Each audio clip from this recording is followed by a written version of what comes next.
तो चलिए students start करते हैं इस टॉपिक का CV2।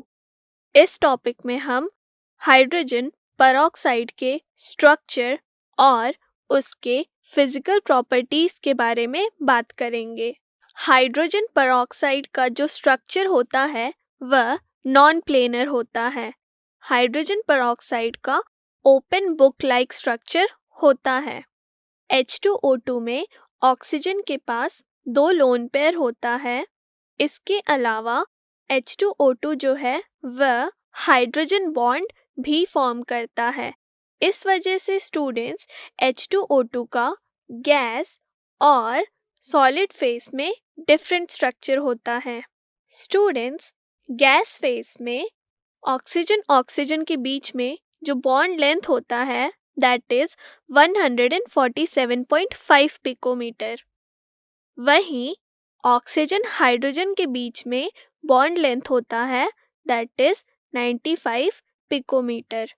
वहीं स्टूडेंट्स ऑक्सीजन और हाइड्रोजन के बीच में जो बॉन्ड एंगल होता है वह होता है 94.8 डिग्री। गैस फेस में H2O2 का डाइहीड्रल एंगल 111.5 डिग्री होता है। इसके अलावा स्टूडेंट्स सॉलिड फेस में ऑक्सीजन का बॉन्ड लेंथ 145.8 पिकोमीटर होता है। वहीं स्टूडेंट्स ऑक्सीजन और हाइड्रोजन का बॉन्ड लेंथ 98.8 पिकोमीटर होता है।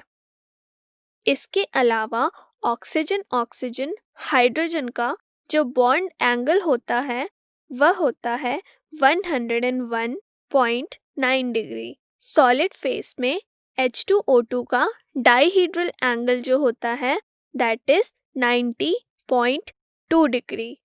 तो चलिए स्टूडेंट्स इस चैप्टर का एक बहुत ही इम्पोर्टेंट कॉन्सेप्ट सीख लेते हैं that is volume strength of H2O2।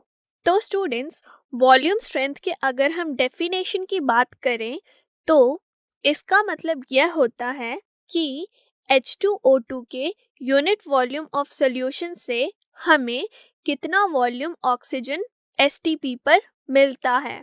Unit volume से हमें क्या समझ में आता है, चलिए इसे एक एग्जाम्पल से समझते हैं। हमारे पास एक H2O2 का सॉल्यूशन है which is 10 volume. That is अगर हमारे पास H2O2 का 1 लीटर है तो हमें 10 लीटर ऑक्सीजन मिलेगा। वहीं अगर हमारे पास 1 ml है H2O2 का तो हमें 10 ml O2 मिलेगा। तो चलिए स्टूडेंट्स इसे कॉन्सेंट्रेशन के टर्म्स में समझ लेते हैं। अगर हमारे पास शुगर का सॉल्यूशन होता है तो 1 घंटे बाद या फिर 5 घंटे बाद भी वह शुगर सॉल्यूशन सेम ही रहता है। पर स्टूडेंट्स अगर हमारे पास H2O2 का सॉल्यूशन होता है तो H2O2 का जो सॉल्यूशन होता है वह टाइम के साथ डीकम्पोज होता है। मान लीजिए कि हमारे पास एक एक्वस H2O2 का सॉल्यूशन है। तो स्टूडेंट्स एक्वस H2O2 का मतलब यह हुआ कि इसमें वाटर मॉलिक्यूल्स तो प्रेजेंट होंगे ही। H2O2 जो है वह डीकम्पोज होकर H2O that is water form करता है। इसके साथ साथ ऑक्सीजन गैस भी रिलीज होती है। तो स्टूडेंट्स मान लीजिए कि हमारे पास एक 1 लीटर का सॉल्यूशन है जिसमें 1 मोल ऑफ H2O2 प्रेजेंट है। तो स्टूडेंट्स इस रिएक्शन के थ्रू आप देख सकते हैं कि 1 मोल H2O2 जो है वह हाफ मोल ऑक्सीजन देता है। हम यह जानते हैं कि STP पर 1 मोल ऑक्सीजन 22.4 लीटर होता है। That means half mole of oxygen is equal to 11.2 litres of oxygen at STP। उसी तरह से स्टूडेंट्स 2 मोलर H2O2 STP पर 22.4 लीटर ऑक्सीजन प्रोड्यूस करेगा।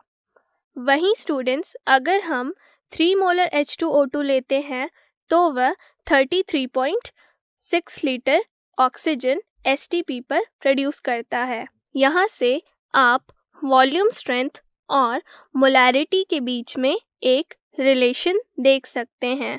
दैट इज़, अगर हम वॉल्यूम स्ट्रेंथ की बात करें तो मोलैरिटी के टर्म्स में volume strength is equal to molarity into 11.2। हमें जो कमर्शियली H2O2 मिलता है वह 10 वॉल्यूम का होता है। तो स्टूडेंट्स, हम यह जानते हैं कि volume strength is equal to molarity into 11.2। That is, molarity will be equal to volume strength upon 11.2। यहाँ पर वॉल्यूम स्ट्रेंथ है 10, that is 10 upon 11.2 will be equal to 0.89 molar. 10 volume strength वाले सोल्यूशन की मोलैरिटी होगी 0.89 molar.